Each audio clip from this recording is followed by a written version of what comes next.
ரமேஷ்னு ஒருத்தர் ஒரு கான்ட்ராக்ட்ல என்டர் ஆகுறாரு. லேட்டர் பாயிண்ட் ஆஃப் டைம் இந்த கான்ட்ராக்ட வச்சு கேஸும் போடுறாரு இன்வாலிட்னு. ஏன்னா அவருக்கான கன்சென்ட் அன்டியூ இன்ஃப்ளூயன்ஸ்ல வாங்கியிருக்காங்கன்ற கிரவுண்டையும் ரைஸ் பண்றாரு.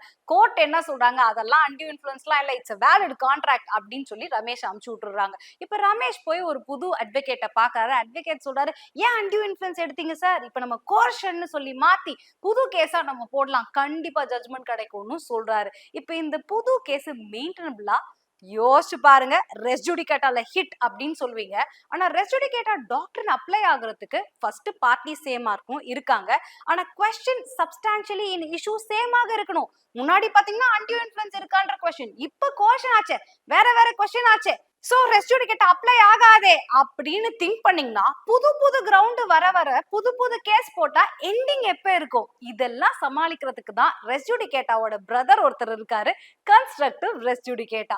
அக்கார்டிங் டு செக்ஷன் 11 எக்ஸ்பிளனேஷன் 4 என்ன சொல்றாங்கன்னா, ஒரு கேஸ்ல என்னென்ன கிரவுண்ட் எல்லாம் நீங்க முன்னாடியே எடுத்திருக்கணும், அப்பவே எடுத்து முடிச்சிருக்கணும். அத புது கிரவுண்டா எடுத்துட்டு வந்து புது கேஸா போடாதீங்க. It is barred by constructive res ஜுடிகேட்டான்னு சொல்லியிருக்காங்க.